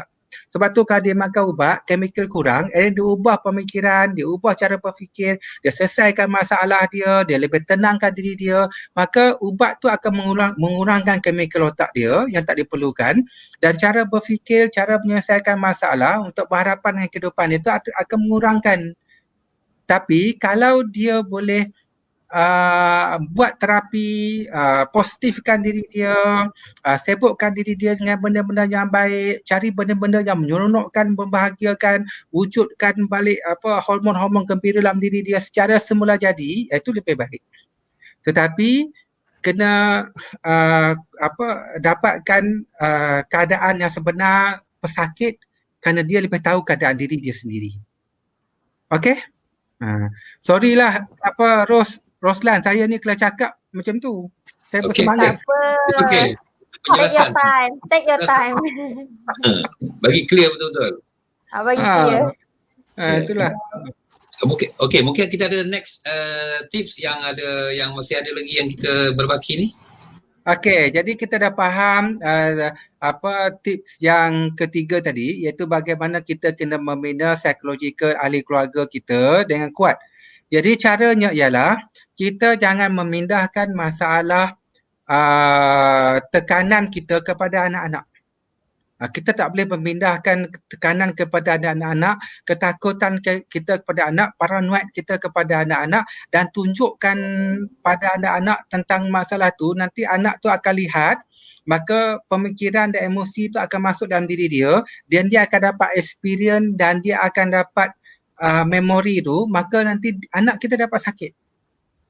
So tak boleh begitu. Sebab itu orang yang ada masalah mental health, dia kena faham situasi dia, and dia kena kawal diri dia. Sebab tu ada satu ibu mental health ni, saya sangat hormati dia. dia ada masalah anxiety dengan depression.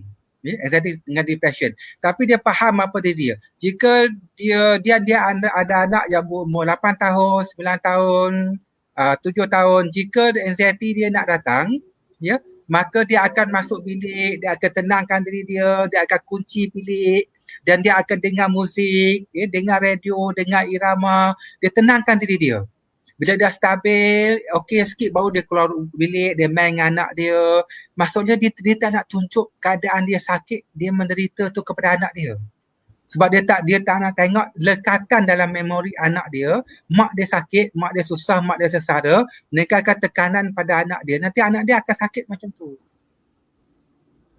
Maksudnya kita tahu keadaan diri kita. Tapi ada juga ibu yang tak boleh kawal. Ada satu ibu, dia telefon saya, dia kata kat saya, Prof, saya rasa saya macam orang gila. Saya tak boleh kawal diri saya. Jadi dia marah, anak dia tumpahkan air. Jadi dia pergi tampar anak dia, lepas tu dia cekik anak dia. Ya, dia cekik anak dia, lepas tu dia angkat anak dia ke atas tilam, dia cekik. Nasib tiba-tiba ada macam satu kesedaran suara, kata anak dia mati, dia kata. Okey, masa awak buat tu awak sedar tak? Saya kata dia. Masa tu dia tak sedar, dia kata. Dia tak sedar. Dia tak tahu apa dia buat. Dia macam lupa sebab dia sangat stres. Itu benda-benda yang dialami oleh orang-orang depression, yang anxiety, yang paranoid. Sebab tu kalau ada masalah ni, you akan ambil ubat. Kita kena ambil ubat konsisten untuk kontrol diri kita. Kerana kita tak boleh jadi ibu yang baik, kita tak boleh kawal mood swing dalam diri kita dan kadang-kadang tu kita lupa apa yang kita lakukan dan paranoid dan sebagainya tu dia sangat bahaya pada kita. Ya, dan ada satu lagi ibu saya nak share, ya. Selepas bercerai dengan suami dia, maka dia jadi ibu tunggal dan dia ada 2 orang anak. Dan anak yang pertama dia ada depression. Ya, dia kata saya tanya macam mana anak dia boleh dapat depression. Itulah dia kata dia tak dirasa sebab anak dia tengok sebab ibu dia sendiri ada depression dan ada anxiety dan dia ada bipolar. Sebab keadaan kehidupan dia dan sebab kekeluargaan dia. Sebab traumatik yang berlaku pada dia. Dan dia kata anak sulung saya tu dapat masalah mental health sebab agaknya dia tengok saya susah, dia pernah tengok saya menjerit, dia tengok kesusahan saya, dia tengok apa yang alami saya, dia tanggung seorang-seorang, dia pula tak nak bantu macam mana, fikir siang malam sian pada mak ayah, stres dia dengan kawan-kawan sebagainya, dan akhirnya anak dia pun dapat mental health. Okey, nampak jelas kan? Okey, dan anak dia yang nombor 2 tu perempuan. Okey, dia kata anak yang nombor 2 ni kekuatan dia. Anak nombor dia kekuatan dia. Dia share experience dia cerita masalah dia, anak dia pendengar, mak macam ni. Mak tak apa, saya ada ni. Mak okey sebagainya ni. Anak dia kekuatan dia. Ya, kekuatan dia. Dan satu hari semasa dalam tingkatan 4 tu, ya, sebelum PKP tu ada berlaku sikit bully pada anak dia dan lepas tu dia masuk campur dekat sekolah tu. Keadaan jadi tak berapa tenang, anak dia balik, anak dia menjerit, mengamuk, macam orang histeria, macam orang tak sedar diri, dia tak tahu, dia kata, ya Allah apa yang berlaku ni, kenapa anak jadi begini, kenapa keadaan jadi begini, dan bila cek balik pergi rupanya anak dia pun ada depression dan schizophrenia.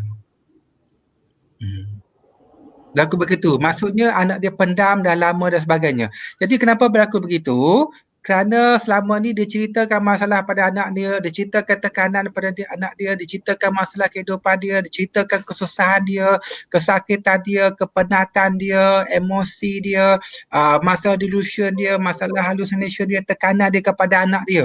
Dan anak dia mendengar seolah-olah macam orang dewasa, tapi sebenarnya anak yang dapat esok. So kita kena ingat, anak tetap anak. Anak tetap anak. Dia tak boleh jadi orang dewasa. Ya. Jadi kalau kita bebankan dia berlebih-lebihan, dia mungkin tunjuk simpati tapi dia tak boleh tampung banyak. Dan satu hari dia akan meletup juga. Kerana dia tak lalui zaman dia yang menyeronokkan. Dia dah lupa, dah tinggalkan keseronokan hidup dia sebab tumpukan pada kita.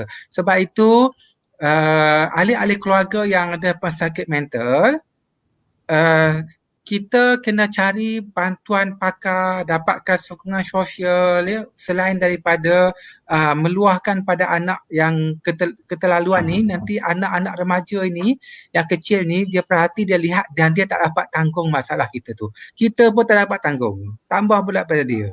Ya, dan dia pula tengah peringkat remaja yang mana kita memberi dia banyak memori-memori kesakitan kita. Okey, jelas Tuan Roslan? Okey, correct. Okey, so seterusnya sebab itu kita kena tunjukkan kasih sayang. Yang kelima, kita kena tangani krisis dan masalah kita dengan baik. Kita kena tenangkan diri kita dulu. Kita kena damaikan diri kita dulu. Ya, kita kenalah, maksudnya jangan tekan, jangan tunjuk pada anak-anak. Ya.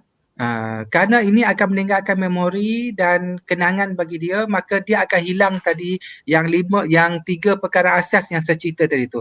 Yang pertama, keseronokan zaman kanak-kanak dan remaja dia. Dan yang kedua, dia bebas meluaskan emosi, marah, gembira, tenang dia pada kita. Yang ketiga, dia rasa selamat tu. Ya. Okey. Kemudian yang keenam, ni sangat penting, tapi ahli keluarga yang bermasalah mental health juga, mereka kena menerangkan pada ahli keluarga mereka sakit. Dia terang, contohnya mak dia ada masalah anxiety. Mak dia cakap pada anak dia, okey, mak ni ada masalah anxiety, mak makan ubat, tapi don't worry, mak sihat, mak dah makan sembuh, doktor pernah kata mak dah dapat kurangkan dos. Kan? Cuma kadang-kadang tu kalau mak perlukan rawatan, mak akan relax, tenang, mak akan buat pernafasan dan macam tu. Ya, biasa. Jadi maksudnya dia hanya memberi tahu kepada ahli keluarga dia bahawa dia sakit dan dia perlu sikit masa untuk persendirian untuk dapat rawatan. Dan rawatan itu semakin smooth, semakin baik, semakin sembuh. Bukan masalah, konflik, krisis yang tak dapat diselesaikan, tekanan yang sangat memenatkan, tu tak boleh. Okey, jelas okey.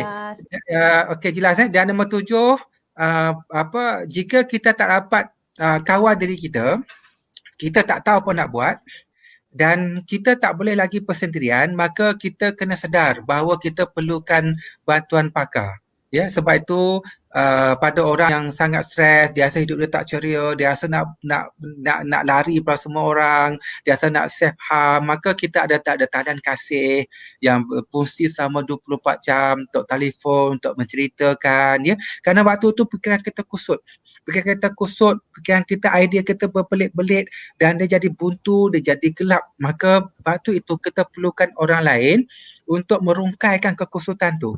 Dan kita perlu orang lain untuk mencerahkan pemikiran tu. Kerana kita tak mampu lagi untuk mencerahkan pemikiran kita. Maka dapatkan bantuan pakar. Dan kita boleh jumpa dengan akrab, pembimbing dan ramai orang suka jumpa akrab kerana akrab ini lebih mudah jumpa, prosedurnya lebih simple dan kurang sikit dia punya SOP dan sebagainya. Dan jika akrab ni dia bercakap, dia dengar kita bercerita dan dia pergi percadangan tu pun pemikiran kita dah lapang dah cukup baik dah. Ya, dan jika kita rasa tak boleh juga, akrab sendiri nanti dia akan cadangkan kita pergi jumpa professional counselor, psikologis. Kalau counselor psikologis melihat kita dah ada simptom-simptom delusion, hallucination, tak boleh kawal diri dan self harm, dah benda itu dah melepasi daripada limitasi, maka dia sendiri akan cadangkan kita untuk jumpa doktor, medical doktor, dan medical doktor kita ni akan buat satu surat refer berdasarkan pemahatan kita untuk buat appointment dengan psikiatris, dan psikiatris akan melihat pula diagnos tentang kesihatan mental kita dan dia akan beri rawatan ubat-ubat yang bersesuaian dengan simptom. Maka kita pun ambil ubat, ya, ataupun dapatkan rawat dan masa sama dapatkan rawatan kaunseling yang berkala. Maka ubat dan rawatan kaunseling yang berkala ini akan bantu kita untuk kawal emosi kita untuk jadi ibu yang baik, bapa yang baik, pekerja yang baik. Kerana kita hidup dalam kehidupan. Okey, jelas Dan seterusnya, Nombor 8, kita kena dapatkan sokongan sosial. Sokongan sosial maksudnya, jika ibu sakit mental, yang paling perlu menyokong dia adalah isteri, adalah suami. Jika suami sakit mental, yang paling perlu menyokong dia adalah isteri. Jadi maksudnya, jika si suami tahu isteri dia ada masalah mental health, maka dia kena bantu, dia kena sokong. Dan dia kena redakan. Dan dia kena kurangkan tekanan supaya benda tu makin berkurangan dan makin sembuh. Tapi dan dia kena cukupkan mana ruang untuk anak-anak, untuk kekeluargaan yang tak dapat dicukupkan oleh isteri tu, suami tu kena bantu. Itulah suami. Bila kita susah, bila kita sakit, bila kita tak mampu, yang nak tolong ahli keluarga lah. Ahli keluarga lah nak tolong. Nama pun ahli keluarga. Ya? Adik, abang, kakak dan sarapak yang tolong. Sebab itu sokongan sosial daripada ahli keluarga ini perlu untuk saling bantu-berbantu. Dan sambil itu juga sokongan sosial ini tak semestinya datang daripada suami, isteri, anak dan sebagainya. Dia juga boleh datang daripada kenalan rapat. Ya. Saya ada satu klien, dia ada masalah bipolar. Saya tanya dia siapa sokongan sosial yang paling kuat daripada boyfriend dia. Boyfriend dia sayang kat dia, memahami dia bila dia menangis, bila dia mood swing dan sebagainya, boyfriend dia tenang dia, sabarkan dia, ya, walau dia marah tu, dia mengamuk, dia cakap kasar-kasar suami dia, boyfriend dia tu tenangkan dia, maksudnya menasib baiklah, syukurlah dia ada boyfriend yang memahami dia. Itu pun salah satu sokongan sosial. Ya, jadi sebab itu bagi keluarga-keluarga yang ada ahli keluarga yang ada masalah kesihatan mental, sebenarnya menguruskan ahli keluarga yang ada kesihatan mental ni memenatkan sikit. Dia sangat challenge dan dia memerlukan berbagai kemahiran dan tip-tip. Sebab itu nanti kan Ros kan kalau ada panggilan siapa-siapa jemput bagaimana care for caretakers tu. Bagaimana kita nak beri bantuan tips kepada ahli keluarga untuk jaga ahli keluarga yang sakit mental tu. Kerana jika mereka tak boleh kontrol, tak boleh kawal emosi, takut mereka yang sakit nanti. Jika ahli yang jaga pesakit mental yang sakit, dia sendiri sakit, dah susah nanti. Jadi siapa nak jaga siapa? Kan? Sebab tu dia kena kawal emosi dia kena tahu limitasi dia kena tahu tahap berehat dia. Sebab tu dalam pengalaman saya, yang boleh jaga pesakit mental yang teruk ini, orang yang ada pertalian kekeluargaan dan kasih sayang saja. Kasih sayang saja yang boleh menjaga dia dengan penuh perhatian sehingga sembuh. Kalau tak ada, itu susah. Sebab tu ada satu isteri, dia ada suami dia ada OCD yang teruk. Ya, OCD itu adalah OCD melibatkan kebersihan. Bila dia buang air kecil saja, dia buang air besar saja, dia akan duduk dalam tandas tu berjam-jam. Dia akan basuh, bercuci-cuci, dia rasa tak bersih, dia akan basuh, kan. Lepas tu dia keluar lagi, dia rasa pula ada lagi air kencing yang menitik, dia akan mengamuk, dia akan marah. Ya, masa dia ambil air semayang pula, dia ambil air semayang tu berjam-jam, dia rasa tak bersih sampai dia mandi basah satu, sampai isteri dia kena duduk dekat luar bilik air tu. Dia kata, okey abang, okey sekarang ni abang basuh 7 kali saja. Okey 1, 2, 3, 4, 5, 6, 7. Okey stop, 7 saja. Okey sebelah lagi 7. Basuh lagi. Kasih sayang saya nampak dia kawal suami dia tu. Kalau orang lain tak berjaga tu. Ya. Sebab tu kita kena bantu mereka ini. Okey. Seterusnya boleh dapat sokongan sosial, maka kita kena tahu siapa yang boleh menyokong kita. Mungkin anak, mungkin keluarga, mungkin adik-beradik, ya. Mungkin suami, mungkin isteri. Dan seterusnya, yang tip yang ke-9 ialah kita kena sentiasa pantau keadaan kesihatan mental anak-anak kita supaya kesihatan mental dia tak meletup.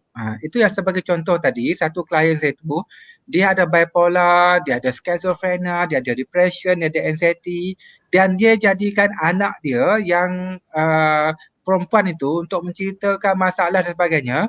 Dan dia tak perasan, rupanya lama-lama anak dia ada masalah mental sehinggalah anak dia meletup, meraung, menjerit macam orang gila dia kata. Ya. Sebab itu kita kena tahu limitasi dan pantau keadaan anak-anak kita, asasnya tadi 3 perkara itulah ya. Iaitu anak kita mesti gembira sebagai seorang kanak-kanak remaja. Tanda gembira dia bebas, dia boleh gelak, dia boleh senyum, dia boleh menyanyi, dia banyak ketawa. Kalau banyak diam, serius tu maksudnya kita kena check ya. Kita tak tahu apa dalam pemikiran dia. Nak cerita takut mak dia sedih, nak cerita tak sampai pada mak dia, nak cerita dia rasa mak dia banyak sengsara, dia pendam seorang-seorang. Tapi tak boleh, anak tetap anak. Anak tetap anak. Sebab tu minta bantuan profesional lah ya. Tambah pula kanak-kanak remaja dan sebagainya. Kemudian anak-anak ni pula mesti dia sebenarnya bila ini dia signifikan, dia yang kena ceritakan masalah dia pada kita, kita mendengar, dia luahkan emosi dia pada kita dan kita cipta memori-memori indah bersama ya. Dan dia pula rasa selamat, rasa happy dan menikmati kehidupan alam dia. Kanak-kanak ada alam dia. Kan, alam yang menyeronokkan, alam main, remaja pun ada alam dia ya, alam bercinta, betul, pergi kawan-kawan, pergi jogging, main futsal, so biar dia teroka diri dia. Satu lagi saya nak bagi tahu, saya ada satu klien ya, perempuan, dia pun pelajar universiti, dia ada anxiety. Ya, dia ada anxiety. Saya tanya dia macam mana boleh dapat anxiety? Dia kata jadi betul lah dalam satu teoretikal. Dia dapat anxiety sebab mak ayah dia pula ni lain pula. Mak ayah dia over control ataupun over protect. So sebab tu mak ayah tak boleh over protect pula. Ya? Sampai dia masuk politeknik je. Dia keluar saja politeknik, mak ayah telefon. Ni dekat mana ni? Bila nak balik? Telefon sikit. Ni dekat mana ni? Dah malam pukul 7 bila nak balik. Ni dekat mana ni? Dengan kawan bila nak balik? Jadi sampai dia kata bila dia makan dengan kawan dia dekat McDonald, KFC, bila telefon mendering, tengok nombor telefon itu telefon mak ayah dia, pada dia menggetar, nak angkat takut. Sebab dia tahu soalan pertama mak ayah dia dekat mana ni bila nak balik. Maksudnya mak ayah dia tak trust kat dia, tak beri kepercayaan untuk explore diri dia. Jadi terlalu protect, over protect, anak akan dapat anxiety. Kerana dia tak yakin pada diri dia rasa environment, keadaan ini tak selamat. So biar dia explore diri dia, biar dia terbang tinggi. Kerana kita telah yakin, kita telah confident, kita telah beri dia memori-memori, bina psikologikal dia dengan kuat, dengan mantap, dengan ceria dan telah beri dia pengalaman kehidupan dan pendidikan. Lepas tu dia akan explore hidup dia sendiri. Dan dia akan terbang. Dan jika dia ada masalah dalam kehidupan dia, kawan-kawan dia, bercinta dia, kerjaya dia, memori, pesanan, kata-kata istimewa waktu kecil itu akan datang bantu dia. Dan kalau perlu dia akan telefon kita, dia akan datang pada kita, dia akan cerita pada kita dan kita akan dengar. Tetapi kita akan lepaskan dia terbang. So jangan overprotect. Ya, okey. Maksudnya kita kena pantau kesihatan mental anak dengan melihat pemikiran anak kita. Okey tak, positif tak, tapi kalau kita banyak takut macam COVID ni kan, COVID ni sorry to say lah dengan PKP, dengan PKPP, saya nampak banyak student-student saya yang sihat, yang cergas, yang ceria, mula ada simptom-simptom anxiety sebab COVID. Takut itu, takut ini, ya, dada berdebar-debar, ya, sikit pakai mask, ya, takut nak keluar rumah, terlalu kontrol, takut dengan orang ramai. Kerana ketakutan yang dibina daripada mengambil tahu keterlaluan tentang COVID dan mengikuti statistik dengan sangat rapat. So tak boleh macam tu. Sebab tu antara teknik yang baik ialah sebut I don't care je lah. Okay? I don't care. Sebab tu kalau tanya saya berapa jumlah statistik, berapa kluster, saya cakap saya tak tahu. I don't sebab care. I don't care. Yeah. Yang penting saya ikut SOP. Yeah. Saya keluar rumah saya ikut SOP, saya basuh tangan, saya pakai mask, saya balik rumah saya ikut SOP. Dan saya tak ambil tahu saya detail berapa statistik, dan saya tak tunggu pengumuman sebagainya sebab dia akan ganggu pemikiran kita, jadikan ketakutan. Nah, ketakutan akan melemahkan imunisasi kita dan nanti bila COVID dah hilang, nanti ketakutan anxiety itu kekal dalam hidup kita, nanti dia akan mengganggu kehidupan kita. Okey? Okey, itulah tuan. Dah habis dah. Baik. Terima kasih banyak Prof. Saya nampak daripada 1 hingga 9 tadi, di musim-musim pandemik ni kita banyak bersama keluarga kita. Dan yang terakhir tu saya dapati kita kena pantau lah keadaan kesihatan mental anak-anak kita ya. Sebab masa kita ni banyak dengan anak-anak dan juga keluarga kita. Nak bekerja mungkin seminggu sekali, work from home dan sebagainya. Jadi work from home pun dalam masa kita bekerja, tekanan daripada kerja, kemudian buat kerja rumah lagi, mungkin di situ mak bapak pun stres juga melayan kerana anak-anak. Jadi tips-tips yang dikongsikan bersama oleh yang berbagai prof tadi, saya rasa dapat kita kongsi bersama dan kita cuba dapatkan dan praktiskan tips daripada 1 hingga 9 tadi lah. Terima kasih sekali lagi daripada saya, Prof. Dan mungkin Cik Ros ada apa-apa pesanan daripada Cik Ros nak ni? Doktor, ada satu lagi soalan daripada penonton kita pada hari ini. Ada satu lagi last question. Assalamualaikum Prof. Saya ingin bertanya tentang seseorang yang ada split personality. Adakah ini juga masalah kesihatan yang boleh diwarisi daripada sejarah family mereka? Itu soalan ni pada Puan Fazilawati Ismail. Split personality ada satu seseorang tu dia boleh associatekan diri dia dengan beberapa personality lain yang berbeza. Dia biasanya datang daripada permasalahan dalam kehidupan waktu kecil, dalam kehidupan dan sebagainya yang tak dapat ditangani dengan baik, dan wujudlah personality untuk protect, untuk melindungi dan sebagainya. Okay? Dan kita satu masalah kesihatan mental yang perlukan rawatan. Tutup dulu tu sound. Okey, contohnya saya pernah ada satu klien, yang tadi tu, klien yang saya cerita yang badan dia penuh dengan scar tu kan, yang masa dicabut waktu kecil tu, dia ada split personality. Dan split personality tu dia ada dalam 5 watak, 5 watak. Dan sometimes dia akan jadi Dora. Bila jadi Dora ini, dia tahu dia jadi Dora. Lepas tu dia akan jadi explore, dia akan masuk bawah katil, dia pergi ambil daun, dia explore pakai komputer. Jadi macam explore Dora Explorer tu lah. Macam tu, and then sometimes datang pada dia adalah datang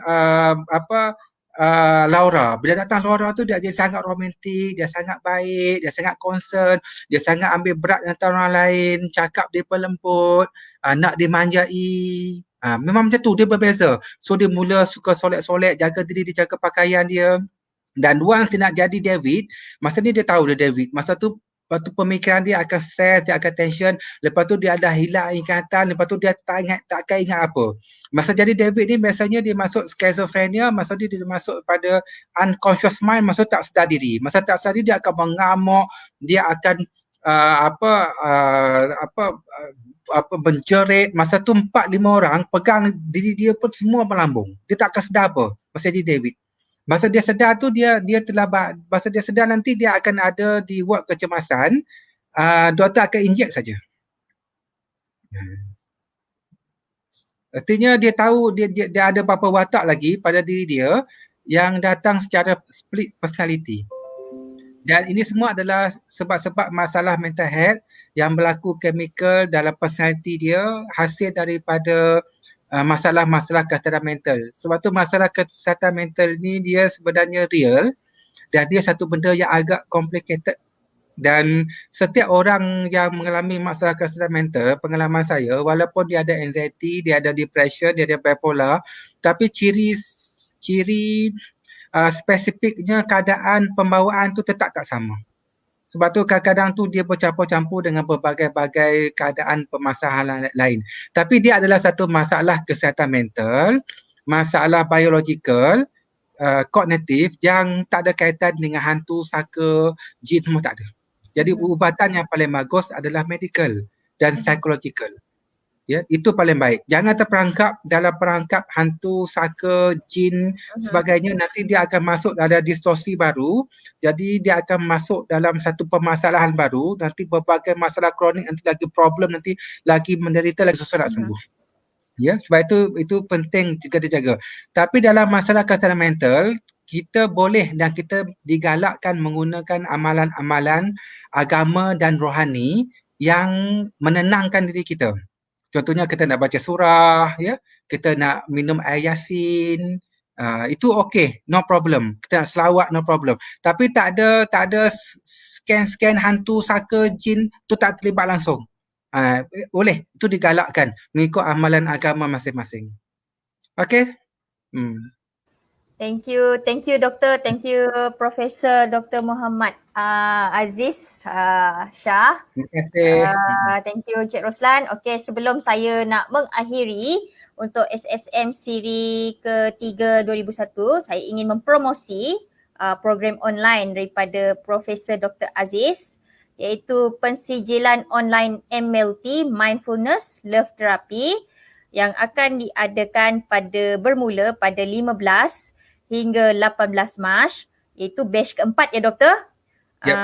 Yuran dia RM250 sahaja, free buku MLT bernilai RM50, dan untuk alumni MLT bayaran cuma dikenakan RM60 sahaja. Itu sebagai ulang kaji lah kan, revision. Maybe dia orang lupa-lupa dah apa yang dalam tu. So untuk yang kedua is siri online graduate on time, bengkel GOT Godmaster and PhD, 4 jam rakaman dan 2 jam live online bersama Prof Muhammad Aziz Shah. So dekat sini dia punya yuran is RM70 satu modul. Untuk package 5 modul bernilai RM250 saja. Untuk alumni RM20 satu modul dan RM70 bagi package 5 modul. Yang seterusnya adalah pensijilan ADHTP online. Sebelum ni Mark pernah menganjurkan bersama Prof Dr. Aziz beberapa kali. Yang ini akan diadakan bermula pada 24 Mei sehingga 27 Mei. Yuran bayaran RM250 sahaja, dan untuk alumni RM50 sahaja bersama sijil penyertaan. Ini percuma buku bernilai RM50 ya. Ini bersama dengan Encik Muhammad Radi Abdul Syahim daripada Universiti Malaysia Terengganu UMT. Seterusnya pensijilan online Neo CBT. Ini akan bermula pada 29 sehingga 1 April ini. Yuran bayaran dikenakan RM250 sahaja. Percuma buku Neo CBT RM50, alumni dikenakan RM50 sahaja.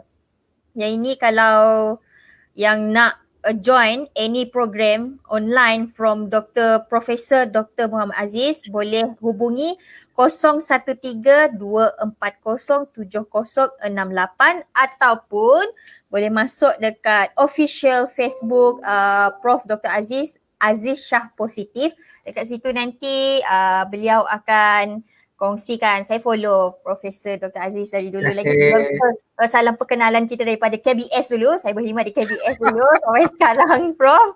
Saya memang follow beliau. You guys can follow beliau apa-apa program online. Yang ini sangat murah lah, RM250. Sebab kalau saya dimaklumkan sebelum ni yuran dia dikenakan RM800 ya Prof, satu kepala ya. So this take the opportunity for us untuk grab mendapat menimba ilmu ni daripada Prof. Bukannya orang sembarang-sembarang, dah ada title Prof, kita nak timba ilmu daripada beliau. So, semua hebat. Semoga program yang dia dianjurkan oleh Majlis Akap Kebangsaan ini pada hari ini memberi manfaat kepada semua. Terima kasih yang menonton dari awal sehingga akhir rancangan.